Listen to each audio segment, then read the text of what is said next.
மீண்டும் இடைத்தேர்தலில் சந்திக்கிறாங்க.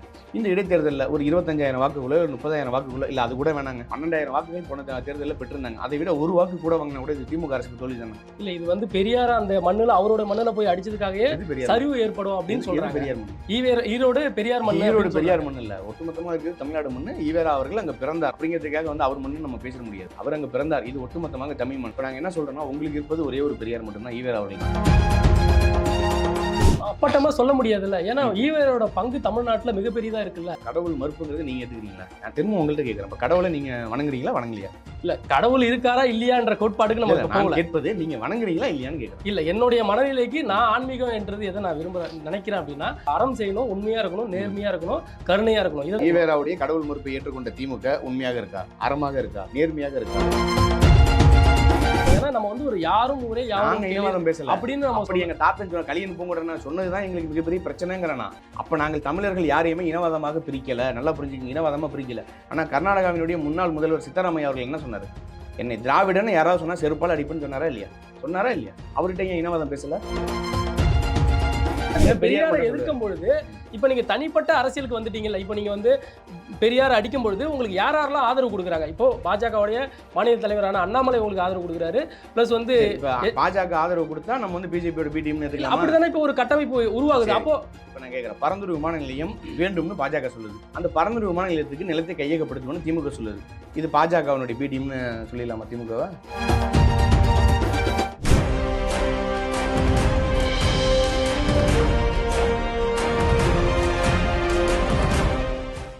குளோப் 360 நேயர்களுக்கு வணக்கம். இன்று நம்முடன் இணைந்திருப்பவர் ஊடகவியலாளர் மற்றும் தமிழ் தேசிய ஆதரவாளர் திரு அம்சத் அவர்கள். வணக்கம் சார். வணக்கம். நல்லா இருக்கீங்களா? நல்லா இருக்கேன். திரு அம்சத் அவர்கள் ஊடகத்திலேயே வந்து தமிழ் தேசிய ஆதரவாளராக நம்ம பார்த்துட்டு இருந்தோம். திடீர்னு ஈரோட்டில் நாம் தமிழர் கட்சிகள் மேடையில் பார்க்க முடியுது. அதுக்கான காரணம் என்ன? நீங்கள் அறிமுகப்படுத்தும் போதே சொன்னீங்க ஊடகவியலாளர். முதல் விஷயம், இப்போ ஒரு ஊடகத்தை சார்ந்த ஒருவனாக இங்கு இந்த திராவிட மாடல் ஆட்சியில் நடக்கக்கூடிய எத்தனை பிரச்சனைகள், அநியாயங்கள், மக்களுக்கு இழைக்கப்படும் அநீதிகள் தொடர்ச்சியாக நம்ம பார்த்துட்ருக்கோம், தொடர்ச்சியாக நம்ம பேசிகிட்ருக்கோம். வேங்கை வயலில் குடிக்கக்கூடிய நீரில் மலத்தை கலந்ததுலேருந்து யார் அந்த சார் அப்படிங்கிற வரைக்கும் போய் இப்போ யார் அந்த கார் அப்படிங்கிற வரைக்கும் நம்ம இந்த பல்வேறு சிக்கல்களை பார்த்துட்ருக்கோம். அப்போ இங்கே இருக்கக்கூடிய இந்த திராவிடம் என்று சொல்லக்கூடிய திராவிட மாடலுடைய ஆட்சி மக்களுக்கான ஆட்சி இல்லைங்கிறது முதல் விடயமாக நம்ம வந்து பார்க்குறோம். ரெண்டாவது விஷயம், தமிழ் தேசிய ஆதரவாளர்னு சொல்லிட்டீங்க. இப்போ தமிழ் தேசிய ஆதரவாளர் போயிட்டு திமுகவுக்கு சப்போர்ட் பண்ண முடியுமா? அதிமுகவுக்கு, பாஜகவுக்கு, இல்லை வேறு கட்சிகளுக்கு ஏதாவது தமிழ்நாட்டில் பண்ண முடியாது. அப்போ நம்ம தமிழ் தேசியம் பேசக்கூடிய சீமான் அவர்களுக்கு நம்ம உறுதுணையாக நிற்க வேண்டிய ஒரு தேவைன்னு ஒன்று இருக்குது. இப்போ இந்த மண்ணுக்கும் மக்களுக்குமான அரசியலை தொடர்ச்சியாக 15 ஆண்டுகளுக்கு மேலாக பேசுகிறாரு. கிட்டத்தட்ட இடைத்தேர்தல்கள் எல்லாத்தையும் சேர்த்து கிட்டத்தட்ட 9 தேர்தல்களை சந்திச்சிருக்காரு. இப்போ 1.1 தொடங்கின இந்த வாக்கு விழுக்காடு 8.22 வந்திருக்கு. அவருடைய வளர்ச்சி என்பது ஒரு அரசியல் பயணமாக நம்ம போயிட்டு இருக்கு. நம்ம ஊடகத்தில் உட்காந்து தொடர்ச்சியாக இப்போ நாம் தமிழ் கட்சியாக தவறு செஞ்சிருந்தாலுமே அது தவறுன்னு நம்ம பேசுகிறோம். இப்போ திமுக, அதிமுக போன்ற கட்சிகள் தவறு செய்தாலும் தவறுன்னு நம்ம பேசுகிறோம். ஆனால் இந்த வாடகை வாய்கள்லாம் ஊடகத்தில் உட்காந்துக்கிட்டு தொடர்ச்சியாக தமிழ்நாட்டில் நடக்கக்கூடிய இந்த பிரச்சனைகளையோ மக்களுக்கு இழைக்கப்படும் அநீதிகளை பற்றியோ எதுவுமே வாய்த்திருப்பதில்லை. பரந்தூர் விமான நிலையம் பற்றியோ இல்லை வந்து மேல்மா சிப்காட்டில் வந்து விவசாயிகள் மேலே வந்து குண்டாஸில் வழக்கு பதிவு பண்ணதாக இருக்கட்டும், இல்லை யார் அந்த சார்னு கேட்கறதாக இருக்கட்டும், இல்லை எஃப்ஐஆரை வந்து லீக் அவுட் பண்ணதாக இருக்கட்டும், இப்படி தொடர்ச்சியாக பல்வேறு பிரச்சனைகளை பற்றி இந்த ஊடகத்தில் உட்காந்து பேசக்கூடிய பத்திரிகையாளர்கள் யாருமே வாய் திறந்து பேசுவதில்லை. இருக்காங்க ஒரு சிலவர்கள், இப்போ ஐயா மணி அவர்கள், பத்திரிகையாளர் மணி அவர்களை போன்று இன்னும் ஒரு சிலர்கள் வந்து பேசுகிறாங்க. ஆனால் நிறைய பேரை பார்க்கும்போது தொடர்ச்சியாக திமுக ஆதரவு என்ற நிலைப்பாட்டில் அவங்க திமுகவினுடைய அடிப்படை உறுப்பினர்களை தாண்டி ஒரு முட்டு கொடுக்கக்கூடியவர்களாக தான் ஊடகத்தில் உட்காந்து பேசுகிறாங்க. தப்புனா தப்பு, சரினா சரி அப்படின்னு ஒத்துக்கிட்டு போகிறதில்ல. இன்னும் வீரியமாக சொல்லணும் அப்படின்னா, ஈவேரா ராமசாமி நாயக்கர் அவர்களை வந்து அண்ணன் சீமான் அவர்கள் இவ்வளோ நாட்களாகவும் எங்களுடைய வழிகாட்டி, ஆனால் அவரை நாங்கள் தலைவராக இருக்கலை, அவரையும் நாங்கள் வழிகாட்டியாக ஏற்கிறோம் அப்படின்றாரு. அப்போ நம்மளும் பார்த்துக்கிட்டே இருந்தோம். ஒரு கட்டத்துக்கு மேலே ஈவேராவுடைய அரசியல் என்பது தமிழ்நாட்டு மண்ணுக்கும் மக்களுக்குமான விடுதலைக்காக, இந்த இனத்திற்கான மொழிக்கான அரசியல் கிடையாது. இல்லை அப்படி அப்பட்டமாக சொல்ல முடியாதுல்ல, ஏன்னா ஈவேரோட பங்கு தமிழ்நாட்டில் மிகப்பெரியதாக இருக்குல்ல. பல்வேறு மக்கள் வந்து ஆதரவு கொடுத்துருக்காங்க. இப்ப வந்து திமுக ஆட்சி அமைச்சதே வந்து திராவிடத்தை பின்பற்றி பெரியாரை பின்பற்றி தான் இந்த வாக்குகள் வாங்கி அதிகாரத்துல உட்கார்ந்துருக்காங்க. அப்படி முற்றுமுழுதான் நம்ம தொடர்ந்து போயிட முடியாது. என்ன பங்கு இருக்கு? அதை ஷேர் மார்க்கெட்ல என்ன சொல்லிருக்காரு? பெண்ணிய உரிமையை பத்தி பேசியிருக்காரு, கடவுள் மறுப்பை பத்தி பேசியிருக்காரு, பார்ப்பனிய எதிர்ப்பை பேசியிருக்காரு. கடவுள் மறுப்பை பேசினா அவர் வந்து ஏத்துக்கலாமா? இப்ப கடவுள் மறுப்புல இருந்து தானே நமக்கு அந்த பார்ப்பனியம் தானே நமக்கு வந்து சாதி அடிப்படையை உருவாக்குது. அப்ப கடவுள் மறுப்புங்கிறது நீங்க ஏத்துக்கிறீங்களா? நான் திரும்ப உங்கள்கிட்ட கேட்கிறேன், கடவுளை நீங்க வணங்குறீங்களா வணங்கலையா? இல்ல கடவுள் இருக்காரா இல்லையான்ற கோட்பாடுக்கு நம்ம போகல. கேட்பது நீங்க வணங்குறீங்களா இல்லையான்னு கேட்கிறேன். இல்ல என்னுடைய மனநிலைக்கு நான் ஆன்மீகம் என்றது எதை நான் நினைக்கிறேன் அப்படின்னா, அறம் செய்யணும், உண்மையா இருக்கணும், நேர்மையா இருக்கணும், கருணையா இருக்கணும். இதுதான் நான் வந்து இருக்கணும், அறமா இருக்கணும், உண்மையா இருக்கணும், நேர்மையா நேர்மையா இருக்கணும், இருக்கணும். கருணையா இருக்கணும். ஈவேராவுடைய கடவுள் மறுப்பை ஏற்றுக்கொண்ட திமுக உண்மையாக இருக்கா? அறமாக இருக்கா? நேர்மையாக இருக்கா? கனிம வளங்களை கொள்ளையடிக்காம இருக்கா? சாராய கடைய திறக்காம இல்ல இருக்கா? ஆற்று மணலை கடத்தாம இருக்கா? இதையெல்லாம் மக்கள் வந்து ஆதரிச்சு தானே அவங்கள அதிகாரத்துல உட்கார யார் வச்சிருக்காங்க. ஆதரிச்சாங்க? அப்ப வந்து இதெல்லாம் வந்து திமுக அப்ப சரியா இருக்குன்னு தானே மக்கள் ஆதரிச்சிருக்காங்க. எங்க மக்கள் சரியாக இருக்கு? அப்ப திமுக சரியாக இருந்தா, திமுகவை மக்கள் ஆதரித்தா, ஈரோடு என்ற கிழக்கு இடைத்தேர்தல்ல 2 கட்சி தான் போட்டியிடுறாங்க. ஒண்ணு திமுக, இன்னொன்னு நாம் தமிழர். எதற்காக வாக்குகளுக்கு பணம் இப்போ கொடுத்து வாக்குகள் வந்து நாம் தமிழருக்கு அதிகரிக்குமா இல்ல குறையுமா? எதற்காக வாக்குகளுக்கு பணம் கொடுத்து திமுக என்ற கட்சி தேர்தலை சந்திக்கணும்? எதுக்கு டோக்கன் குடுக்கணும்? அப்படி ஒரு கேள்வி இருக்குல்ல. அப்ப நீங்க சரியா இருக்கீங்க. 4 ஆண்டுகள் ஆட்சியை நீங்க சரியா பண்ணியிருக்கீங்க. அறத்தோட நிக்கிறீங்க, உண்மையோட நிக்கிறீங்க, நேர்மையோட இருக்கீங்க. இந்த மண்ணையும் மக்களையும் திமுக அரசு நேசிக்கிறது. இந்த மக்களுக்கு ஒரு பிரச்சனை அப்படின்னா, மக்களோட களத்துல இறங்கி நிக்குது அப்படின்னா, அந்த மக்கள் தானாக வந்து வாக்கு செலுத்த போறாங்க. ஏன் ஓட்டுக்கு வந்து ஏன் பணம் குடுக்கணும்? பணம் குடுக்க வேண்டிய தேவையில்லைல்ல. இந்த தேர்தல்ல திமுக நாம் தமிழர் கட்சிக்கு வாக்கு அதிகரிக்குமான்னு கேட்கிறீங்களா? திரும்ப திமுக வெற்றி பெறுமான்னு ஏன் கேட்க மாட்டீங்க? இல்ல அதுதான் ஈரோடு இடைத்தேர்தல்ல இப்ப தெரிஞ்சிரும்ல நமக்கு. ரிசல்ட் வந்ததுக்கு அப்புறம் ம். தெரிஞ்சிரும். எதோட வாக்கு அதிகரிக்குது, எதோட வாக்கு கூடுதுன்னு தெரிய போகுது. இப்போ அதனால இப்போ நாம் தமிழருக்கு ஈரோட்ல எப்படி இருக்கும்? இல்ல. அதாவது 2016ல சட்டமன்ற தேர்தல்ல நாம் தமிழர் கட்சி போடும்போது 2286 வாக்குகள் முதல் முறை பெற்றாங்க. அலாவுதீன் அப்படின்ற ஒரு வேட்பாளர் வந்து போட்டியிட்டாரு. அதற்கு பின்பாக 2019 நாடாளுமன்ற தொகுதி, மொத்தம் 6 தொகுதிகளை சேர்த்து ஒரு நாடாளுமன்ற தொகுதி. அப்ப ஈரோடு கிழக்கு இடைத்தேர்தலுடைய வாக்குகளை மட்டும் பார்த்தீங்கன்னா 5800 வாக்குகள். அதற்கு பின்பாக 2021 சட்டமன்ற தேர்தல்ல நாம் தமிழர் கட்சி பெற்ற வாக்குகள் வந்து கிட்டத்தட்ட 10,000 வாக்குகளே பெறுறாங்க. அதற்கு பின்பாக 2023ல வந்து பார்த்தீங்கன்னா, மீண்டும் இடைத்தேர்தல் வருது. வேட்பாளர் அங்கே போட்டியிடுறாங்க.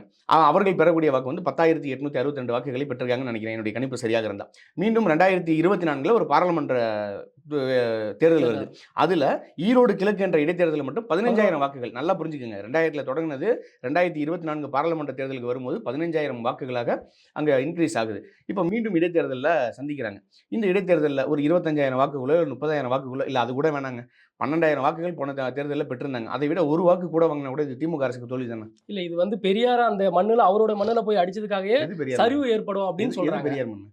ஈரோடு பெரியார் மண்ணு ஈரோடு அப்படின்னு பெரியார் சொல்றாங்க. மண்ணு இல்ல. ஒட்டுமொத்தமா இருக்குது தமிழ்நாடு மண்ணு. ஈவேரா அவர்கள் அங்க பிறந்தார்.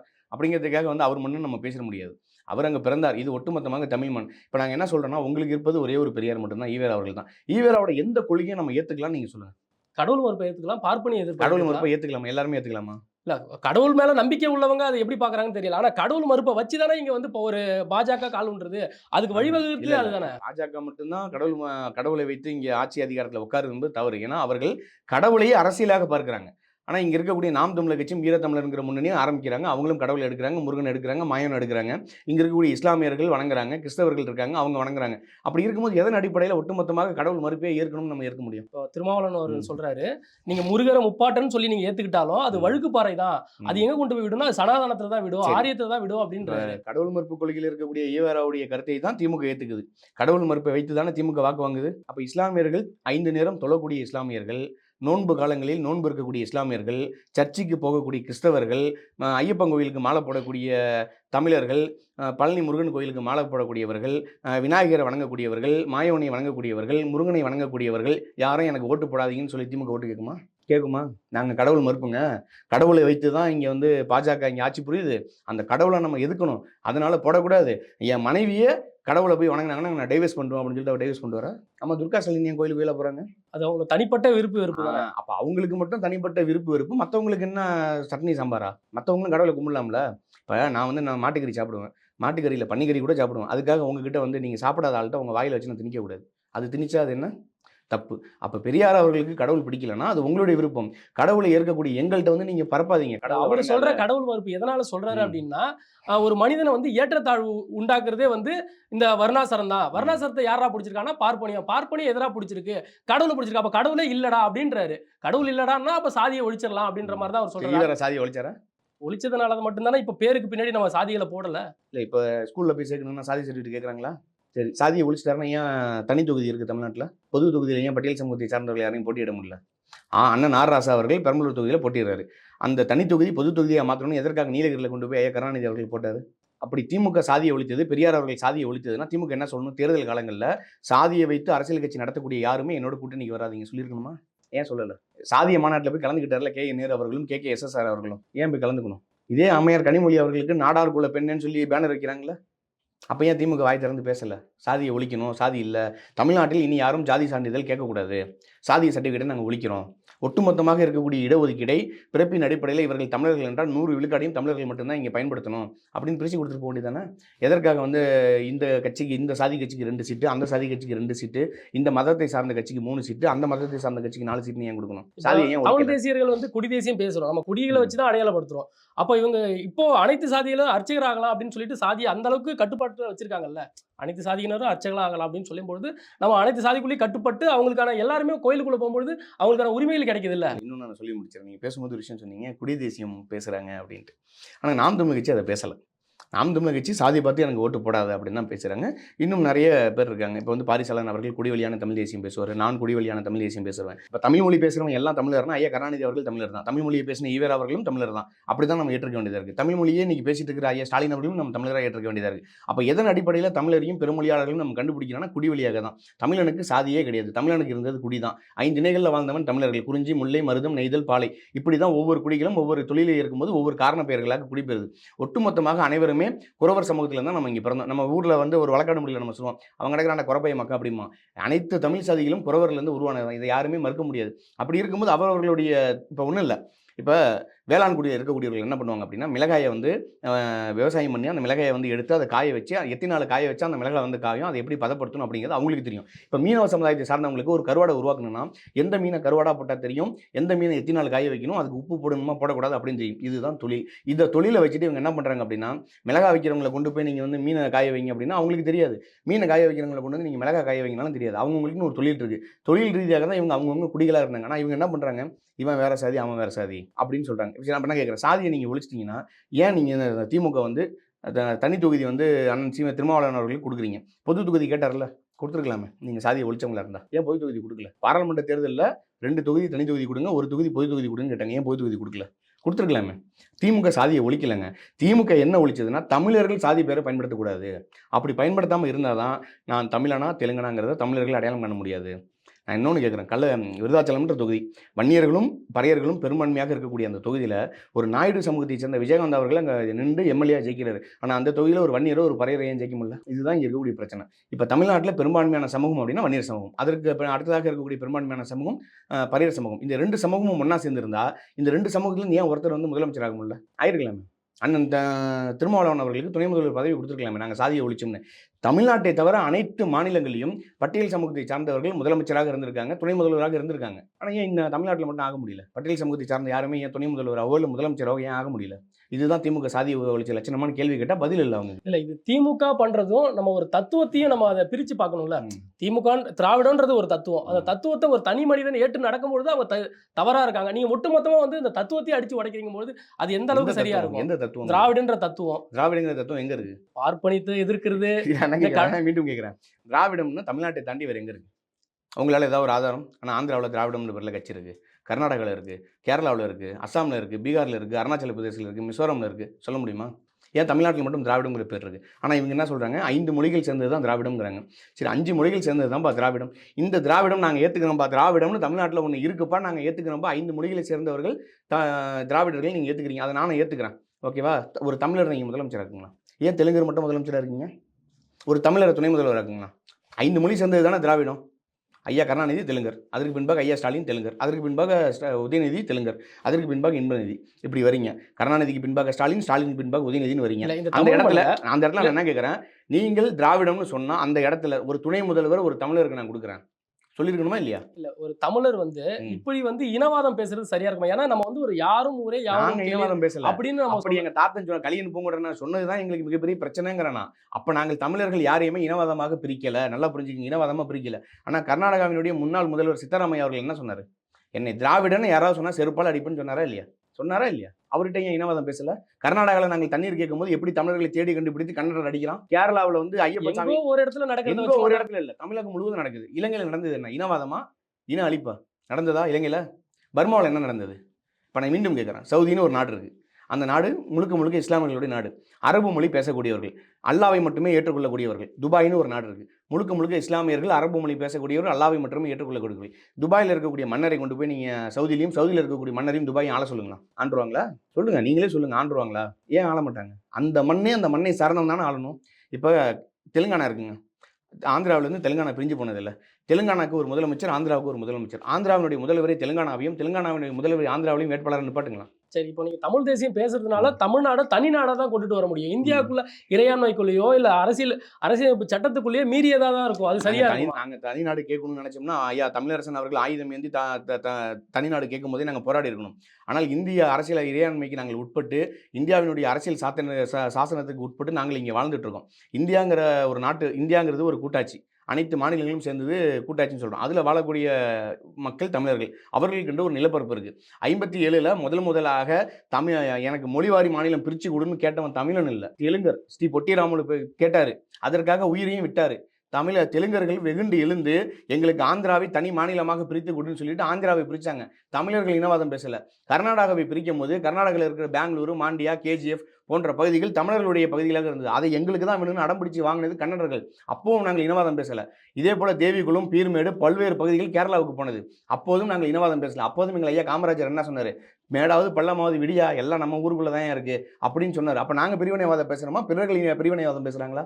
பிரிவினைவாதம் முழுக்க நீங்க பேசுவீங்க.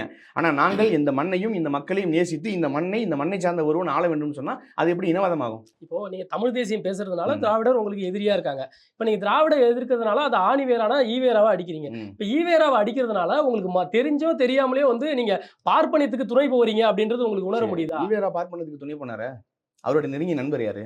நீங்க ஈவேராவோட நெருங்கிய நண்பர் யாரு? ராஜாஜி யாரு? பார்ப்பனர். சரி, ஹிந்தி மொழியை திமுக எதுக்குதா ஆதரிக்குதா? திமுக எதிர்க்கிறாங்க. ஈவேரா என்ன பண்ணாரு? எதிர்த்திருக்காரு. ஹிந்தி பள்ளியை திறந்தது யாரு? இந்தியை எதிர்த்தாரு. எதற்காக இந்தியை எதிர்த்தாரு? அவர் சொல்றாரு, நான் தமிழை ஆதரிப்பதற்காக இந்தியை எதிர்க்கல, நான் ஆங்கிலத்தை ஆதரிப்பதற்காக இந்தி எதிர்த்தேன்னு சொல்லியிருக்காரு. அவரே சொல்லியிருக்காரு. ஸ்டேட்மெண்ட் இருக்கு, காணொலி இருக்கு. வேணா காட்டுறான். இதே ஈவேரா அவர்கள் சொல்றாரு, தாலி கட்டிக்காத, அது வந்து ஒரு அடிமை சின்னம். கர்ப்பப்பை ஒரு பெண் என்பது சுதந்திரமா இருக்கணும் அப்படின்றதுக்காக அவளுக்கு எதெல்லாம் அடிமைத்தனம் படுத்துதோ அதெல்லாம் தூக்கி போடு, அதெல்லாம் உனக்கு வேணாம், நீ சுதந்திரமா இரு, கலெக்டர் ஆகு, ஐஏஎஸ் ஆகு, ஐபிஎஸ் ஆகு அப்படின்னு சொல்லிட்டு ஒவ்வொன்றா அவங்க சொல்லி பெண்ணுக்கான உரிமையை பெற்று கொடுத்து. எது பெண்ணுக்கான உரிமை? தாலியை கழட்டி போடுங்கிறது பெண்ணுக்கான உரிமையா? இல்ல, உனக்கு அது அடிமைத்தனமா தெரிஞ்சதுன்னா, உன்னை அடிமைப்படுத்துதுன்னா அதுல இருந்து வெளியே தாலி வந்து பெண்களை அடிமைப்படுத்துது. ஏன்னா வேலு நாச்சியார் அவர்களும் தாலி அணிந்து தான் திருமணம் பண்ணாங்க. அவங்க எங்க அடிமையா இருந்தாங்களா? கணவர் இறந்ததுக்கு பின்பாக இதுல இறந்தாங்களா? இல்ல, இதே தமிழ் தேசியவாதிகள் இப்போ உடன்கட்டை ஏறுதல் அப்படின்ற சொல்ல வரேன். உடன்கட்டை ஏறுதல் வந்து வேலு நாச்சியார் அவர்கள் ஏறினாங்களா? தன் கணவனை கொண்டவன பழி அந்த வெள்ளைய ஆங்கிலேயனை எதிர்த்து போராடினாங்களா? இப்ப கண்ணகி அவர்கள் கணவன் இறந்ததுக்கு அப்புறம் உடன்கட்டை ஏறினாங்களா? உடன்கட்டை ஏறுதல்னா கண்ணகி வாழ்ந்த காலமும் பெரியார் வாழ்ந்த காலமும் ஒண்ணா? இல்லை வேலு நாச்சியார் வாழ்ந்த காலமும் பெரியார் வாழ்ந்த காலமும் ஒன்றா? உடன்கட்டுதல் ஏறுதலை வந்து முதலாக தடுத்தது ஒரு ஆங்கிலேயர். அவர் பேர் எனக்கு சரியா ஞாபகம் இல்லை. அந்த ஆங்கிலேயர் தான் ஆங்கிலேயரோட ஆட்சி காலத்தில் உடன்கட்டை ஏறுதலை வந்து முதல்ல தடுத்து சட்டம் கொண்டு வர்றாரு. எல்லாத்தையும் பெரியார் தான் பண்ணார். நான் என்ன கேட்குறேன்? பெரியார் போராடினார் அப்படின்னு சொல்லுங்க, நாங்கள் ஏற்றுக்கிறோம். பெரியார் மட்டும்தான் போராடினார்னா அதை எப்படி ஏற்றுக்க முடியும்? இல்லை, நீங்க இப்போ அந்த நிலைப்பாட்டிலேருந்தே மாறிட்டீங்கல்ல. சுத்தமாவே பெரியாரே வேணாம். இந்த மண்ணுக்கும் பெரியாருக்கு என்ன சம்பந்தம் இருக்கு? நான் என்ன கேட்குறேன், இந்த மண்ணுக்கும் பெரியாருக்கு என்ன சம்பந்தம் இருக்கு? நான் என்ன கேட்குறேன், பெரியார் அவர்களுக்கு தெலுங்கு நல்லா தெரியுமா தெரியாதா? அவர் தாய்மொழியே தெலுங்கு தான், சரிங்களா? அவர் வந்து கர்நாடகாவில் வந்து பூர்வகுடியாக இருந்தாலும் மொழிவாரி மாநிலம் பிரிக்கப்படும் போது அவர் வாழ்ந்த பகுதி வந்து கர்நாடகாவுக்கு போயிடுது. ஆனா அவர் தெலுங்கை தாய்மொழியாக கொண்டவர். அவருக்கு தமிழை விட தெலுங்கு நல்லா தெரியும். ஏன் ஆந்திராவில் போய் பெண்ணியை புரட்சி பேச வேண்டியதானே? சாதிய ஒழிப்பு பேச வேண்டியதானே? பெண்ணி அடிமைத்தனம் இருக்குன்னு பேச வேண்டியதானே? ஏன் பேசல? கேரளாவில் ஏன் போய் பேசல? கர்நாடகாவில் ஏன் போய் பேசல? மற்ற எந்த மாநிலத்துக்கும் போகும்போது தமிழ்நாட்டில் மட்டும் ஏன் பேச வேண்டிய தேவைன்னு ஒன்று இருக்குன்னு நான் கேட்குறேன். சரி, ஈவேரா பெண்ணிய அடிமைத்தனத்தை ஒழிச்சாரா? சரி, அவருடைய வயசான காலத்துல ஆணை கல்யாணம் பண்ணிட்டாரா, பெண்ணை கல்யாணம் பண்ணிட்டாரா? பெண்ணை தான் கல்யாணம் பண்ணிருக்காரு. ஆனா 21 வயசுல தானே பெண்ணை கல்யாணம் பண்ணிருக்காரு. அதுக்குள்ளேயே நம்ம ஒரு பெண்ணை நான் கேட்கறேன், வயசு வித்தியாசம் எவ்வளவு? அவருக்கு 72. இவங்களுக்கு 21. எத்தனை வயசு வித்தியாசம்? 53 வயசு வித்தியாசம். சரி, நீங்க எதுக்காக கல்யாணம் பண்ணீங்க? அப்ப அவருக்கான நான் கேட்கறேன், திரும்ப உங்களுக்கு எதுக்காக கல்யாணம்? அவருக்கான தேவைகளை பூர்த்தி செய்யறதுக்காகவும் தன்னுடன் இருந்து சில விஷயங்களை அவர் பண்றதுக்காக அவர் தன்னுடன் இருந்தவர் தான் வீரமணியை கூப்பிட்டு, எனக்கு நீ உண்மையா தானே இருக்க, என் மூத்திர பையை தூக்கி போடுனா போட மாட்டாரா? எனக்கு சாப்பாடு சமைச்சு கொடுனா வீரமணி சமைச்சு கொடுக்க மாட்டாரா? பெண்ணுகிட்ட அடுப்பாங்கரையில் பெண்கள் இருக்கக்கூடாது, அடுப்படியில் இருக்கக்கூடாது, பெண்ணுனா சமைக்க மட்டும்தான் செய்யணுமான்னு அதே சொன்ன ஈவேரா ராமசாமி அவர்கள் தான் அதே மணியம்மை கையில் வந்து கரண்டியை கொடுத்தாரு. சாப்பாடு எனக்கு போடணும் கொடுத்தாரா இல்லையா? பெண்கள் வந்து ஆண்களுக்கு அடிமையாக இருக்கக்கூடாதுன்னு சொன்னார்ல. வயசான காலத்தில் அடிமையானதுக்கு பின்னால் அவங்க என்ன பண்ணாரு? அவருடைய மூத்திர பையை தூக்கி போடுறதுக்கும் அவரை பாதுகாக்கிறதுக்கும் அவரை பராமரிப்பு பண்ணுறதுக்கும் ஒரு பெண்ணை தானே கல்யாணம் பண்ணிட்டாரு. அப்போ இது பெண்ணடிமைத்தனம் இல்லையா? அப்போ ஈவேரா என்ன பெண்ணடிமைத்தனம் பேசினாரு? என்ன விடுதலை பேசிட்டாரு? ஏங்க, ஒரு 53 வயது வித்தியாசத்தில் ஒரு பெண்ணை ஒரு திருமணம் பண்ணிக்கிறாருங்க. அது அவங்களுடைய விருப்பங்க, அந்த பெண்ணுக்கும் அந்த ஆணுக்குமான விருப்பங்க. ஆனால் நான் பெண்ணி அடிமைத்தனத்தை ஒழிச்சிட்டேன் அப்படின்னு சொல்றது எப்படி நீங்கள் ஏற்க முடியும்? நான் மது குடிக்கவே மாட்டேன், நான் மதுவை ஒழிப்பேன்னு சொல்லிட்டு ஒருத்தன் மது குடிச்சானா அவனை நீங்கள் ஏற்றுப்பீங்களா? நான் வந்து சாதி இல்லாமல் அனைவரையும் பார்ப்பேன், நான் சமத்துவமாக பார்ப்பேன்னு சொல்லிட்டு தான் பொண்ணுக்கு தான் சொந்த சாதியை தவிர மித்த சாதியில் கல்யாணம் பண்ணாத ஒருவனை நீங்கள் எப்படி பார்ப்பீங்க? சொல்லுங்க. இதே கி. வீரமணி அவர்கள் தாலி அறுப்பு போராட்டம் பண்ணார்ல, அவருடைய மகளுக்கு தாலி எடுத்து கொடுத்தாருல, ஏன் கொடுத்தாரு? அம்மையார் துர்கா ஸ்டாலின் அவர்கள் கழுத்துல தாலி போட்டிருக்காங்கல்ல. தாலி என்பது பெண்களுக்கு வந்து அடிமை சின்னம்னு சொன்னார்ல, கர்ப்பப்பை அவமான சின்னம்னு சொன்னார்ல, குழந்தை பெத்துக்காதுன்னு சொன்னார்ல, திருமணம் பண்ணி தான் குழந்தை பெத்துக்கணும், உடலுறவு வைத்து தான் குழந்தை பெத்துக்கணும், ஒருவனுக்கு ஒருத்தி என்பதை நான் ஏற்கனவே பெரியார் சொன்னார்ல, சொன்னாரா இல்லையா? அதனால தான் கருணாநிதி அவர்கள் 3 மனைவி கட்டிக்கிட்டாரா? மனைவி, இணைவி, துணைவின்னு. அதுதான் அது அவங்கவங்களுடைய தனிப்பட்ட விருப்பம். அதுதான் அவங்களோட தனிப்பட்ட விருப்பம். அந்த தனிப்பட்ட விருப்பத்தை எதுக்கு நீ பொது வழியில வந்துட்டு நீ பேசுற? நீ தாலி போட்டுக்காத, கர்ப்பப்பை வச்சுக்காத, முடிய வந்து கட் பண்ணி வச்சுக்க. தமிழ் ஒரு காட்டுமிராண்டி மொழி. அது எந்த மொழியில நீ பேசுற? தமிழ் மொழியில தான் பேசுற. தமிழ் மொழியை ஏன் காட்டுமிராண்டி மொழின்னு சொன்னதுக்கும் அவருக்கான அர்த்தம் சொல்லியிருக்கிறாங்க. என்ன சொன்னாரு? என்ன சொல்லியிருக்காங்க அப்படின்னா, தமிழ் மொழியில வந்து மிக கடுமையான கெட்ட வார்த்தை இருக்கு. அதனால மட்டும்தான் அதை வந்து கரடுமுரடான மொழியாகவும் காட்டுமிராண்டி மொழியாகவும் நான் கூறுறேன். மலையாளத்துல கெட்ட வார்த்தை இல்ல, ஹிந்தில, அரபுல, தெலுங்குல, கன்னடத்துல, துளுவுல எல்லா மொழியிலும் கெட்ட வார்த்தை இருக்கு. கொரியன்ல இருக்கு, சைனால இருக்கு, ஜாப்பனீஸ் மொழியில இருக்கு. எல்லா மொழியிலும் கெட்ட வார்த்தைகள் இருக்கு, எல்லா மொழியிலும் நல்ல மொழி இருக்கு. நீ ஏன் தமிழை மட்டும் சொன்ன? அப்ப நீ என்ன பண்ணிருக்கணும்? தெலுங்கு மொழியில் வந்து ஒரு காட்டுமிராண்டி மொழி, தெலுங்கு மொழியில கெட்ட வார்த்தை இருக்கு. மலையாள மொழி என்பது ஒரு காட்டுமிராண்டி மொழி. பெரியார் வாழ்ந்த காலத்தில் தெலுங்கு இருந்ததா இல்லையா? பெரியார் வாழ்ந்த காலத்தில் மலையாளம் இருந்ததில்ல, பெரியார் வாழ்ந்த காலத்தில் கன்னடம் இருந்ததில்ல, பெரியார் வாழ்ந்த காலத்தில் ஹிந்தி இருந்ததில்ல, பெரியார் வாழ்ந்த காலத்தில் ஆங்கிலம் இருந்ததில்ல. ஏன் ஆங்கில மொழி அவர் வந்து கெட்ட மொழின்னு சொல்ல? ஆங்கில மொழியில தான் கெட்ட மொழி அவ்வளோ இருக்கு, கெட்ட வார்த்தைகள் இருக்கா? ஏன் பெரியார் ஆங்கிலத்துக்கு ஆதரவாக பேசினாரு? தமிழ் மொழியை மட்டும் ஏன் ஏற்றாரு? தெலுங்கு எல்லாரையும் ஏற்றுக்க வேண்டியதானே?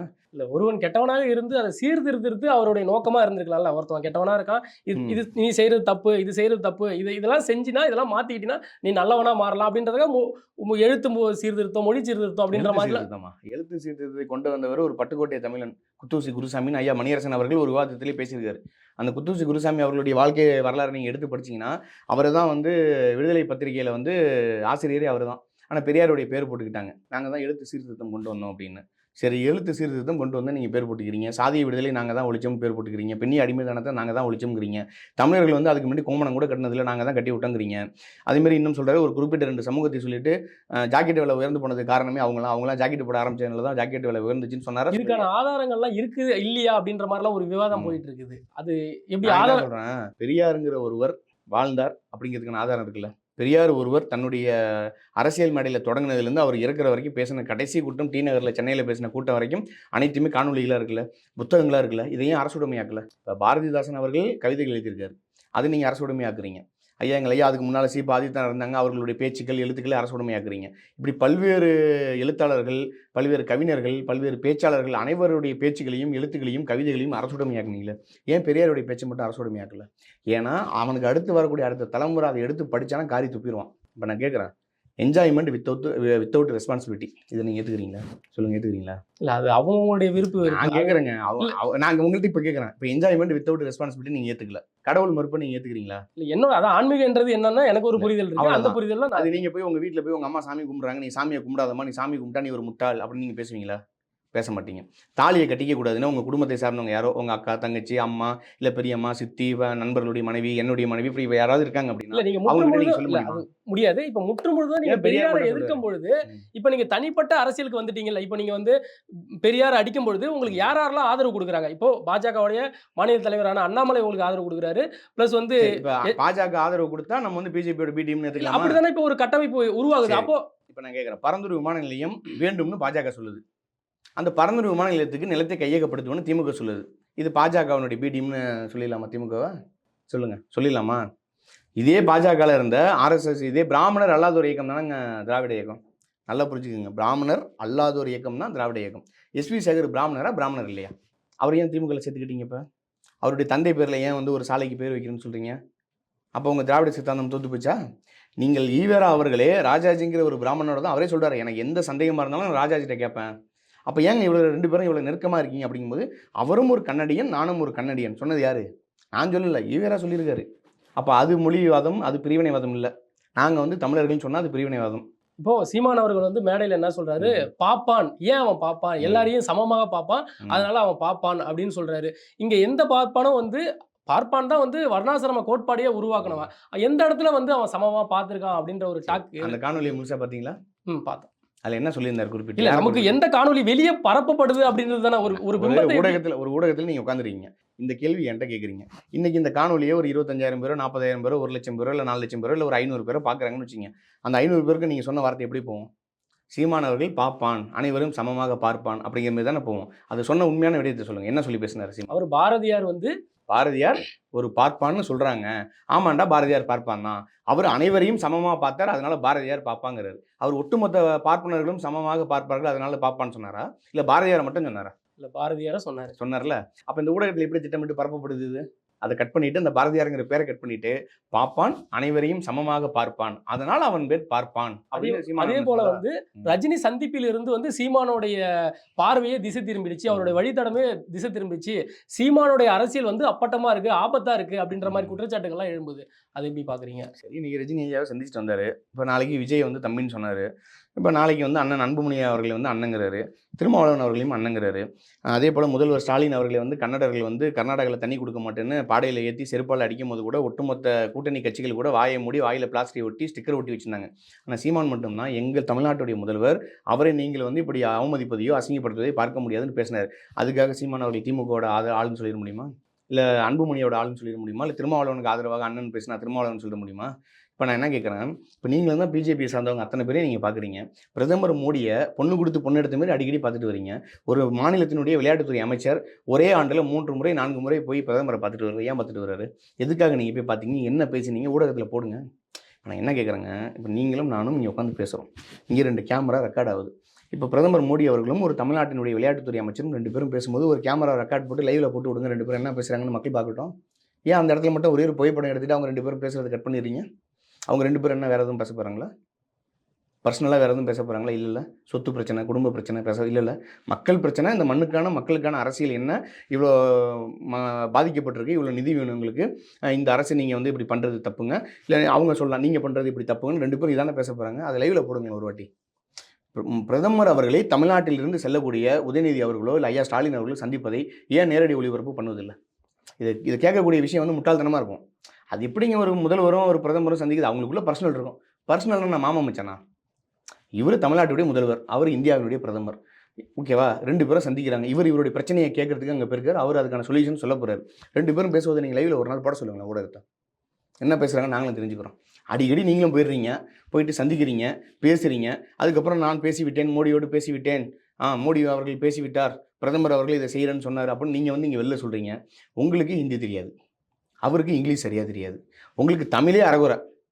ஏதாவது பேசுனீங்கன்னா மணி வரும் முன்னே ஓசை வரும் பின்னம்பாரு. சரிங்களா? இதுதான் உண்மை. பிரதமர் மோடி அவர்களுக்கு தமிழ் தெரியாது.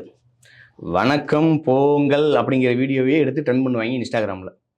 ஓகேங்களா? அப்படி இருக்கக்கூடிய அவருடைய தமிழ். இவருக்கு ஆங்கிலமும் தெரியாது, தமிழுமே சரியாக தெரியாது. இவர் என்ன பண்ணுவார்? ஓசை வரும் முன்னே மணி வரும் பின்னேம்பாரு. பதனியில் வந்து சக்கரை போட்டிங்களாம்பாரு. அதுக்கப்புறம் என்ன சொல்லுவார்? ஓ அப்படியா, இவங்க யார், உங்கள் மனைவியா? ஆமாங்க. திருமணம் ஆயிடுச்சா அப்படின்னு கேட்பாரு. இப்படிப்பட்ட ஒரு முதல்வரை வைத்துக்கொண்டு நீங்கள் 2 பேரும் என்ன அங்கே உரையாடுறீங்கிறத மக்களுக்கு ஒரு முறை நீங்கள் லைவில் போட்டு காட்டுங்க. ஏதாவது ஒரு செய்தி சேனல், பிபிசி இருக்குது, இல்லை வந்து என்டிடிவி இருக்குது, ஏதாவது ஒரு நேஷனல் சேனல் எடுத்து பிரதமர் மோடி அவர்களும் தமிழ்நாட்டினுடைய முதலமைச்சர் ஸ்டாலின் அவர்களும் 2 பேரும் உரையாற்றுறாங்க. 2 பேருடைய உரையையும் ஒரே நாளில் நீங்கள் லைவில் பண்ணுங்களேன். இந்த மக்களுக்கு தெரியும்ல, அப்போயாவது நீங்கள் 2 பேரும் அங்கே என்ன பேசுகிறீங்கன்னு. இப்போ நான் என்ன கேட்குறேன், துபாய் போகிறீங்க, போயிட்டு வந்தால் என்ன சொல்கிறீங்க? நாங்கள் இன்வெஸ்ட்மெண்ட்டுக்காக போனோங்கிறீங்க. சரி, இன்வெஸ்ட்மெண்ட் எத்தனை கோடி ரூபாய் பண்ணீங்க? வெள்ளை அறிக்கை கொடுங்கன்னா கொடுக்குறீங்களா? கொடுப்பதில்லை. அங்கே போய் சைக்கிள் ஓட்டுறீங்க. சைக்கிள் எடுத்துக்கிட்டு எடுத்த நாள் முதல் வண்டியை விடுவதில்லைங்க மாதிரி சைக்கிள் ஓட்டிகிட்டு இருக்கீங்க. அந்த சைக்கிள்லேயும் மோட்டர் இருக்குது. மோட்டர் இருக்கக்கூடிய சைக்கிளை கூட மிதிச்சு ஓட்டுனது நம்ம முதல்வர் தான். அப்படிப்பட்ட முதல்வர் இந்தியாவினுடைய பிரதமர் 2 பேரும் சந்திக்கிறாங்களா?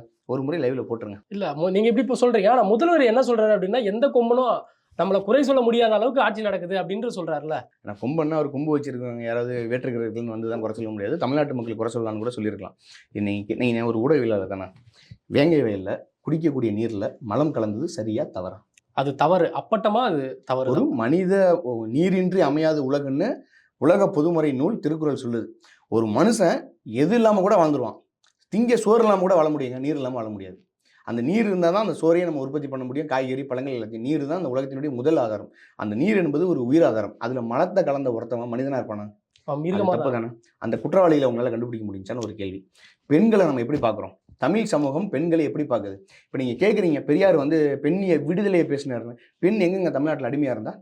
தமிழர்கள் இன்னைக்கு கும்பிட்றாங்களே, குலதெய்வமாக சாமியாக கும்பிட்றாங்களே, அதில் 80 விழுக்காடு பெண் தெய்வங்கள் தான். உங்களால் மறுக்க முடியுமா? நம்ம யாரங்க நம்ம கும்பிட்றோம்? இந்த தமிழர்கள் யாரை கும்பிட்றாங்க? மாரியம்மன் கும்பிட்றாங்களா? காந்தாரி அம்மன் கும்பிட்றாங்களா? மதுரை மீனாட்சின்னு கூப்பிட்றோமா? காஞ்சி காமாட்சின்னு கூப்பிட்றோமா? இவங்களாம் பெண் இல்லையா? பெண்ணை கடவுளாக பார்த்தவங்க தமிழன். அதனால தாங்க இந்த நாட்டுக்கு பேரே தாய் நாடுன்னு வச்சான், தாய் நிலம்னு வச்சான், தாய் மொழின்னு வச்சான். காவேரி ஆறுகள், இந்த ஆறுகளுக்கு கூட காவேரி, கங்கா, யமுனா, இப்படி சரஸ்வதி, இப்படிப்பட்ட பேர்களை தான் வச்சான். ஏன் இப்படி வச்சான்? தமிழர்கள் வந்து பெண்களை தெய்வமாக மதித்தவர்கள், கடவுளா கும்பிட்டான். கண்ணகியினுடைய இப்ப நம்ம எல்லாம் பார்த்துருப்போம், சிலப்பதிகாரம் பார்த்துருப்போம். இப்போ கண்ணகி வந்து பூம்புகாரில் பிறந்தாங்க, இங்கேருந்து மதுரை போனாங்க, அவருடைய கணவரை வந்து பாண்டிய மன்னன் வந்து கொன்னுட்டாரு, அதனால நீதி கேட்டு கண்ணகி வந்து மதுரையை எரிச்சார்னு நம்ம சொல்கிறோம். அதற்கு பின்பாக கண்ணகி என்ன ஆனாலும் சொல்லி யாராவது பேசியிருக்காங்களா? கண்ணகியை நம்ம இன்னைக்கு இன்னமும் குலதெய்வமாக கும்பிட்டு இருக்கோங்க. வட்டப்பாறை அம்மன், காளி, அதுக்கு பின்னால் வந்து வனதுர்க்கை அம்மன், இப்படி பல்வேறு பெண் தெய்வத்தினுடைய பேர்களில் பேச்சி அம்மன், வால்பாறை அம்மன், அதுக்கப்புறம் பார்த்தீங்கன்னா கேரளாவில் வந்து பகவதி அம்மன், ஆற்றங்கால் பகவதி, மலையாள பகவதி, இன்னும் இலங்கையில் வந்து பார்த்தீங்கன்னா கற்புக்கரசி, இப்படி பல்வேறு பேர்களில் பெண் தெய்வமாக கண்ணகி வந்து வணங்கப்படுகிறாள். அப்படிப்பட்ட ஒரு பெண்ணை மரியாதை கொடுக்கக்கூடியவர்கள் தமிழர்கள். தமிழர்கள் எப்படி வந்து பெண்ணை அடிமையாக்கிட்டான்னு பெரியார் பேசினாரு. அது ஏற்றுக்கிட்ட ஒரு தமிழனா இருப்பானா? இல்ல அவரே சொல்றாரு, நான் வந்து கிட்டத்தட்ட தமிழை வந்து காட்டுமராண்டி மொழின்னு சொல்லிட்டு இருக்கேன், எவனும் வந்து எந்த தமிழை வந்து என்கிட்ட விவாதம் அதுதாங்க சொல்றேன். பெரியாரை யாருமே மதிக்கலைங்க. அது ஒரு பைத்தியம், என்ன வேணாலும் பேசும், இது சரியான பைத்தியம் இல்லடா, இது சரியாவாத பைத்தியம் அப்படின்னு அந்த சினிமாவில் ஒரு டைலாக் வரும்ல, அந்த மாதிரி பெரியார் அவர்கள் பேசும்போது ஆச்சே அது எதோ பேசிட்டு கிடக்கு, வாப்பா நம்ம போவோம் அப்படின்னு பேசியிருக்காங்க. இதுவே முன்னாள் பிரதமர் ராஜீவ்காந்தி என்ன பேசியிருக்காரு பெரியாரை பற்றி? நேரு அவர்கள் என்ன பேசியிருக்காரு? இப்போ தமிழ்நாட்டில் வந்து பெரியார்ன்ற ஒரு பிம்பம் இருக்கு, அதனால மட்டும்தான் நமக்கு இல்ல இருக்கு, அந்த பிம்பத்தினால மட்டும்தான் பாஜகவால இன்னமும் கால் ஊன்ற முடியல. இது எதனால சொல்ல வரேன்னா, ஆரியர்கள் வந்து தமிழ்நாட்டை வந்து கைப்பற்றதுக்கு ஒரு ஏதுவா போயிடுமோ அப்படின்ற மாதிரி எல்லாருக்கும் ஒரு அச்சம் ஏற்படுது. பெரியாருடைய கொள்கையை ஏற்றுக்கிட்டு அதே திமுக தானே பாஜகவோட கூட்டணி வச்சது. ஐயா எச் ராஜா போன்றவர்களையும் காரைக்குடி சட்டமன்ற உறுப்பினராக்கி அழகு பார்த்தது யாரு? இதே திராவிடம் தானே. அப்போதெல்லாம் பெரியாருடைய பிம்பம் முடக்கப்பட்டுருச்சா? அப்படி ஏற்றுக்குமா? இப்போ தமிழ்நாட்டில் 4 பாஜக எம்எல்ஏக்கள் இருக்காங்களா? பெரியாருடைய பிம்பம் முடக்கப்பட்டுச்சுன்னு நம்பிடுமா? முதல்ல நான் ஒரு விஷயம் சொல்கிறேன் கேட்டுங்க. திராவிடத்துக்கு நேர் எதிர் வந்து பாஜகவே கிடையாது, ஆரியமும் கிடையாது. தமிழ் தேசியம் தான் நேர் எதிர். தமிழ் தேசியுடைய கருத்தும் ஆர்எஸ்எஸ்னுடைய கருத்தும் நேர் எதிராக இருக்கும். அப்போ நீங்க தமிழ் தேசியவாதிகள் முதல் எதிரி யார் எனக்கு அப்படின்னு சொன்னா நீங்க பாஜகவை தானே சொல்லணும். ஏன் முதல் எதிரி நீங்க திராவிடத்தை? நான் சொல்றேன், என் வீட்டுக்குள்ள ஒருத்தன் வந்து உட்காந்துக்கிட்டு என் வீடு நீ வெளியில போன்னு என்னைய சொன்னா அவனை முதல்ல அடிச்சு விரட்டோன்னா, வீட்டுக்கு வெளியில ஒருத்தன் நிக்கிறானா அவனை போய் நான் அடிச்சு விரட்டோன்னா? வீட்டுக்கு உள்ள உள்ளவன் தானே முதல்ல அடிக்கணும். உள்ள உள்ளவன் அடிச்சு வெளியில அனுப்புனா தான் வெளியில உள்ளவன் அடிக்க முடியும். தமிழ்நாட்டுக்குள்ள ஆட்சியும் அதிகாரத்திலும் இருப்பது யாரு? பாஜகவா திமுகவா? இப்போ எங்களோட நேரடி எதிரியாக இருப்பது, எங்களை அடக்கி ஆள்வது பாஜகவா திமுகவா? திமுக தானே ஆளுது. அதனால நாங்கள் முதல்ல திமுக அடிக்கிறோம், ரெண்டாவது பாஜக அடிப்போம். பாஜக அடிக்காம மனித குல எதிரி பாஜக தானே நமக்கு. அப்போ அதுதானே முதன்மை எதிரியா இருக்கும். ஆட்சியும் அதிகாரம் தாங்க நமக்கு முதல்ல தேவை. இப்போ ஆட்சியும் அதிகாரத்தில் இருப்பது யாரு? திமுகங்கிற திராவிட கட்சி, அதிமுகங்கிற திராவிட கட்சி. இந்த 2 திராவிட கட்சிகளையும் அடிச்சு விரட்டிட்டு அந்த ஆட்சியும் அதிகாரத்தை நம்ம பெற்றோம்னா, சாலைகளில் தமிழில் தான் பேர் பலகை இருக்கணும் அப்படின்னு சட்டம் போட்டால் அதை எவனாவது மீறுவானா? பெண்களை எவனாவது பாலியல் ரீதியாக துன்புறுத்தல் செய்தால் உடனடியாக அவனுக்கு தூக்கு தண்டனை கொடு, விசாரணை பண்ணி அவன் தான் அதை பண்ணான் அப்படின்னா தூக்கு தண்டனை கொடுனா ஆட்சியும் அதிகாரத்தில் இருந்தால் தான் பண்ண முடியும். ஆட்சியும் அதிகாரத்தில் இல்லைன்னா பண்ண முடியுமா? பரந்தூரில் விமான நிலையம் வேணும்னு பாஜக அரசு நாளைக்கு சொல்லுது. அண்ணன் சீமான் அவர்கள் ஆட்சிக்கு வராரு, கொடுக்க முடியாது, நீ என்ன பண்ணுவேன்னு அண்ணன் கேட்குறாரு. என்ன பண்ணுவீங்க? தமிழக மீனவர்களை தொடர்ச்சியாக இலங்கை அரசு கைது பண்ணுது.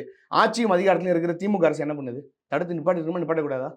அது எப்படிங்க குஜராத் மீனவனை பாகிஸ்தான்காரன் கைது பண்ணால் மட்டும் உடனே ஐயா மோடி அவர்கள் துடிச்சு போய் உடனே கொண்டு வர்றாரு. ஆனால் தமிழக மீனவனை இலங்கை கடற்படை கைது பண்ணால் அப்படியே விட்டுறது. இது வரைக்கும் எத்தனை இலங்கை கடற்படையினர் வந்து தமிழக மீனவர்களுடைய படகுகளை சேதப்படுத்தியிருப்பாங்க, எத்தனை பேரை வந்து துப்பாக்கியில் சுட்டிருப்பாங்க, எத்தனை பேர் இன்னும் சிறையில் இருக்காங்க. இப்போ நான் என்ன கேட்குறேன், தமிழினத்தினுடைய தலைவர் ஐயா கருணாநிதினு நீங்கள் பேர் போட்டுக்கிறீங்க. அவரோட வழி வந்து ஐயா ஸ்டாலின் அவர்கள், ராஜபக்சே அவர்கள் தமிழ்நாட்டுக்குள்ளே வரும்போது எவ்வளோ பாதுகாப்பு கொடுக்குறாரு. இதே போல் ஒரு தமிழன் ஒரு தப்பு பண்ணுறாங்க, கர்நாடகா போகிறோம், கர்நாடகாவில் போய் உட்காந்து யாரெல்லாம் கன்னடரு, கர்நாடகாவே ஒரு கன்னடன் ஆள வேண்டும் என்பது சொல்லுது இனவாதம் சொல்லிட்டு வெளில வந்துட முடியுமா? நான் வேணா உங்ககிட்ட ஒரு சவால் விடுறேன், நீங்கள் வேணா இவ்வளோ கேள்வி கேட்டீங்களா, நேராக கர்நாடகா போங்க, ஏதாவது ஒரு டிவி டிபேட்டில் நானே ஏற்பாடு பண்ணுறேன். நம்ம தமிழர்கள் கர்நாடகாவில் நிறைய பேர் இருக்காங்க, போய் அங்கே கர்நாடகாவில் டிவி சேனலில் உட்காந்து கர்நாடகாவே ஒரு கன்னடன் ஆள வேண்டும் என்பது இனவாதம், யார் வேண்டுமானாலும் ஆளலாம் அப்படின்னு சொல்லிட்டு நீங்கள் வெளியில் தமிழ்நாட்டுக்குள்ளே வந்துருங்க. நான் இனிமேல் எந்த டிபேட்லையும் பேசலை. பண்ணிட முடியுமா? அப்படியே கேரளாவில் போயிட்டு உன் மொழி காட்டுமிராண்டி மொழி, கேரளாவே ஒரு மலையாளி ஆள வேண்டும் என்பது இனவாதம், யார் வேண்டுமானாலும் ஆளலாம்னு சொல்லிட்டு வந்துட முடியுமா? பிரதமர் மோடி வந்தார்ல ஒரிசாவுக்கு, அங்கே என்ன சொன்னார்? ஒடிசாவே ஒரு தமிழர் ஆள வேண்டுமான்னு கேட்டார்ல. நவீன் பட்நாயக்கோட ஆட்சியை வீழ்த்தினாரா இல்லையா? ஒரே வாரத்தில் வீழ்த்திட்டார்ல. அப்போ அது இனவாதமா இல்லையா? நாங்கள் பேசினா இனவாதம். அது எப்படி நான் ஏற்றுக்கிறது இல்லையா? என்னுடைய உழைப்பில் உருவான என்னுடைய உழைப்பில் நான் சம்பாதித்து காசை சேர்த்து வச்சு நான் ஒரு இடத்த வாங்கி ஒரு வீடு கட்டுறேங்க. எவனோ ஒருத்தன் திடீர்னு வந்து உட்காந்துக்கிட்டு என் வீடுன்னு உட்காந்தா அவனை நீங்கள் எப்படிங்க பார்ப்பீங்க? என்னுடைய நிலம்ங்க, என்னுடைய தாய் நிலம், என்னுடைய தாய் மண்ணை, என்னுடைய தாய்மொழியை அழிச்சிட்டு இருக்கான். இங்கே நீங்கள் சாலைகளில் போய் பாருங்கள், ஏதாவது ஒரு கடைகளில் பேர் பலகைகள் தமிழில் இருக்கா? இல்லையே. சாப்பாட்டில் கல் கிடந்தா எடுத்து தூக்கி போடுறோம்ல. பால் வாங்கும்போது தண்ணி அதிகமாக கலக்காதீங்க, தண்ணியை கலந்தால் நான் வாங்க மாட்டேங்கிறோம்ல. அரிசியில் கலப்படம் இருந்தால் நம்ம வாங்குறது இல்லை. நம்ம வாங்கக்கூடிய மளிகை பொருட்களில் கலப்படம் இருந்தால் நம்ம வாங்குறோமா? ஒரு கடையில் போய் சக்கரை வாங்குறீங்க, சக்கரையோட உப்பை கலந்து கொடுத்தா நீங்கள் வாங்குவீங்களா? ஏன்டா அறிவில்லை உனக்கு? ஒரு சக்கரையோட உப்பை கலந்து போடுறியா? கேட்போமா கேட்க மாட்டோமா? ஒரு எண்ணெய் வாங்குறோம், தேங்காய் எண்ணெய் வாங்குறோம். தேங்காய் எண்ணெயோட தேங்காய் எண்ணெய் எதுக்கு நம்ம வாங்குறோம்? ஏதாவது ஒரு தேவைக்காக வாங்குறோம். அதோட போய்ட்டு வேப்பெண்ணெய் கலந்து ஒருத்தவங்களுக்கு கொடுத்தாலும் நீங்கள் வாங்குவீங்களா? பெட்ரோலில் டீசலில் கலந்து கொடுத்தா வாங்குவீங்களா? பெட்ரோல் இன்ஜினுக்கு டீசலை போட்டால் வண்டி ஓடாது, டீசல் இன்ஜினுக்கு பெட்ரோலை போட்டால் ஓடாது. அந்த இன்ஜினுக்கு கூட ஒவ்வொன்று தனித்துவம் இருக்குங்க. ஆனால் அந்த தமிழனுக்கு ஒரு விதம் கிடையாது. வாயில் ஆங்கிலம் பேசினா தான் அறிவு, ஆங்கிலத்தில் எழுதினா தான் அறிவு, நுனி நாக்கில் இங்கிலீஷ் பேசணும். எந்த ஆங்கிலனாவது தன்னுடைய தாய்மொழியை தவிர்த்து வேறு மொழியை பேசுகிறானா? அரபியர்கள் பேசுகிறாங்களா? மலையாளிகளை போய் பாருங்கள், இன்னமும் மலையாளங்களில் பெயர் பலகைகள் இருக்கா இல்லையா? கர்நாடகாவில் ஹிந்தி மொழியில் நீ இங்கே எழுதுனா அதை அழிப்போம்னு சொல்லி கன்னடர்கள் அழிக்கிறாங்களா இல்லையா? கன்னடத்துக்கு முன்னுரிமை கொடுக்குறாங்களா இல்லையா? கர்நாடகா என்று ஒரு மாநில கொடி இருக்கா இல்லையா? ஏன் தமிழ்நாட்டில் மட்டும் ஒரு மாநில கொடி, தமிழ்நாட்டுக்கான ஒரு மாநில கொடின்னு ஏற்றிட்டா ஏன் வந்து கைது பண்ணுறீங்க? ஏன் அதை வந்து தடுத்து நிப்பாட்டுறீங்க? அப்போ தமிழர்கள் விழிப்போடு இருக்கக்கூடாதுங்கிறது நீங்கள் தெளிவாக இருக்கீங்க. தமிழர்கள் நாங்கள் விழிப்போடு இருப்போம், இனிமேல் உங்களை நம்பி ஏமாற தயாரில்லைங்கிறது நாங்கள் உறுதியாக இருக்கோம். இப்போ இதனால நாம் தமிழருக்கு வந்து பலம் ஏற்படுமா இல்லை பலவீனம் ஏற்படுமா? இதெல்லாம் பலம்ங்க. இது பலவீனம் ஏற்பட்டிருந்தா 2016 வாங்கின வாக்குகளை 2021 நாம் தமிழ் வாங்கியிருக்காது. 2021 வாங்கின வாக்கு 2024 பாராளுமன்ற தேர்தலில் வாங்கியிருக்காது. 2024 பாராளுமன்ற தேர்தலில் வாங்கின வாக்கு இந்த ஈரோடு கிழக்கு இடைத்தேர்தலில் வாங்க போகிறதில்லை. இதெல்லாம் பலமாக இருக்கிறதுனால தான் ஒவ்வொரு தேர்தலுக்கும் அவங்களுடைய வாக்குகள் கூடிக்கொண்டே போகுது. இப்போ ஒன்றும் இல்லை, 1.1 தொடங்கினாங்க, 8.22 வந்துட்டாங்க. நான் ஏற்கனவே சொன்னேன், 2016 ஈரோடு கிழக்கு இடைத்தேர்தல் தொகுதியில் மட்டும் சொன்னேன் 2200 சொச்சம் வாக்குகளில் அவங்களுடைய பயணத்தை தொடங்கினாங்க. அதே கடந்த பாராளுமன்ற தேர்தலில் 15,000 வாக்குகள் அந்த தொகுதியில் மட்டும், ஈரோடு கிழக்கில் மட்டும். சீமான் அவர்கள் என்னுடைய பிரதமர், இவர் தான், மோடி தான் என்னுடைய பிரதமர், இல்லை வந்து ராகுல் காந்தி தான் என்னுடைய பிரதமர், மம்தா பானர்ஜி தான் என்னுடைய பிரதமர், மாயாவதி தான் என்னுடைய பிரதமர்னு ஓட்டு கேட்கல. அவர் கேட்டது மைக்கு சின்னத்துக்கு ஓட்டு போடுங்க, என்னுடைய பிரதமர் யாருன்னே சொல்லலை. சொல்லாமல் இருந்து 15,000 பேர் ஒரு தொகுதியில் அவருக்கு வாக்கு செலுத்தினாங்களே. ஏன் செலுத்தினாங்க? அவர் மேலே இருக்கிற நம்பிக்கை தானே. பெரியாரை எதிர்க்கிறதுனால நம்பிக்கை குறையுது அப்படின்ற மாதிரிலாம் ஒரு பக்கம் பேசுறாங்க. இப்போ இந்த ஈரோடைய களம் எப்படி இருக்கும், அதோட வாக்கு சதவீதம் எப்படி இருக்கும் அப்படின்றது இப்போ அதோட குறையும், ஈவேராவை அடிச்சதுனால குறையும் அப்படின்ற மாதிரி பேசுறாங்க. அப்படி குறையலன்னா சரி, இப்போ ஈரோட்டில் வாக்கு குறைஞ்சிருச்சு அப்படின்னா நீங்கள் சொல்கிறத நாங்கள் ஏற்றுக்கிறோம். சரி, பெரியாரை தொட்டதுனால தமிழர்களுடைய வாக்குகள் சீமானுக்கு விழலை அப்படிங்கிறத நம்ம ஏற்றுக்கலாம். ஒருவேளை ஒரு வாக்கு கூட கிடைச்சிட்டா கூட அப்போ மக்கள் வந்து சீமான் பேசுனது சரியானது தான் அப்படின்னு சரியாக இருக்கிறதுனால தாங்க இத்தனை பேரும் கூறுறாங்க. நான் சிம்பிளாக ஒரு விஷயம் கேட்குறேன். சீமான் பேசுனது தவறாக இருந்தால் பொதுமக்கள் யாராவது சீமானை வெளியில் பேச விட்டுருப்பாங்களா? நான் கேட்குறேன், திரும்ப நான் கேட்குறேன், பொதுமக்கள் யாராவது சீமானை வெளியில் நடமாட விட்டுருப்பாங்களா? அது எப்படிங்க நீங்கள் பெரியாரை பேசலான்னு சண்டைக்கு போயிருப்பாங்களா, பெருக்க மாட்டாங்களா? போயிருப்பாங்களா, பெருக்க மாட்டாங்களா? 32 பேர் சேர்ந்து ஒரு அமைப்போட வந்தீங்களே, 300 பேர் வந்தீங்க. அதை தாண்டி பொதுமக்கள் மத்தியில் நீங்கள் சீமானோட டாக் இருக்கா? ஒன்றும் இல்லைங்க. நீங்கள் நம்பிக்கலைன்னா இந்த கேமராவை எடுத்துக்கிட்டு ஒரு மைக் எடுத்துகிட்டு நீங்கள் போங்க, சாலைகளில் போங்க. சீமான் அவர்கள் பெரியார் இப்படி பேசுகிறாரு, பெரியார் என்ன நல்லது செஞ்சுருக்காரு, உண்மையாகவே பெரியார் இப்படிலாம் பேசியிருக்காருன்னு நீங்கள் கேளுங்களேன் மக்களை. பெரியார்னா யார்? அந்த சிலைலாம் வச்சுருக்கேன், நிறைய காணொலிகள் இருக்குங்க வலைவலிகளில். இப்போ நாம் தமிழர் கட்சியில இருந்து ஒருவர் வந்து ஈரோட்டில் வந்து பிரச்சாரங்கள் பண்ணிட்டு இருக்கும்பொழுது ஈவேராவோட சிலை வந்து அநாகரிகமாக பண்ணாரு, செருப்பால் அடிச்சாரு அப்படின்ற மாதிரி ஒரு குற்றச்சாட்டு எழும்புது. அது எப்படி பார்க்குறீங்க? இல்லை, அது குற்றச்சாட்டு தான், பொய்யுங்கிறாங்களா அவங்க. நாம் தமிழர் கட்சியே இல்லைன்னு சொல்கிறாங்க. இவங்களாவே வந்து ஒரு திட்டமிட்டு திமுகவை சார்ந்த ஒருவர் தான் அந்த மாதிரி விஷயத்த செஞ்சார், அதை வந்து நாம் தமிழர்னு இவங்களாவே பரப்புகிறாங்க அப்படின்னு திட்டமிட்டு இதை பரப்புகிறாங்க. வாக்குகள் அது ஒன்றும் இல்லை. உளவுத்துறையினுடைய ரிப்போர்ட் என்ன சொல்லுதுன்னா, இந்த தடவை ஈரோடு கிழக்கு இடைத்தேர்தலில் சீமானுக்கு ஓட் பேங்க் இன்க்ரீஸ் ஆக போகுது, அவர் டெபாசிட்டை வாங்கிடுவார் அப்படின்னு சொல்கிறார். உளவுத்துறையோட ரிப்போர்ட்டே அப்படி இருக்குது. அந்த உளவுத்துறை எப்படிப்பட்ட ரிப்போர்ட் கொடுக்குதுன்னா, ஆம்ஸ்டாங் அவர்கள் கொல்லப்பட போகிறாருன்னு ரிப்போர்ட் கொடுக்கல, வேங்கை வயலில் மலம் தண்ணியில் வந்து மலம் கலக்க போகிறாங்கன்னு கொடுக்கப்படல, யார் அந்த சார்னு மக்கள் பெரிய அளவில் போராட்டத்தை பண்ண போகிறாங்கன்னு கொடுக்கப்படல. எதையே பண்ணாத ஒரு உளவுத்துறை இந்த ஓட் பேங்க் வந்து சீமானுக்கு இன்க்ரீஸ் ஆகுதுன்னா அப்போ சீமான் எவ்வளோ ஓட்டு வாங்க போகிறாருன்னு பார்த்துங்க. பல்வேறு கேள்விக்கு நேரில் வந்து பதிலளிச்சதுக்கு நன்றி.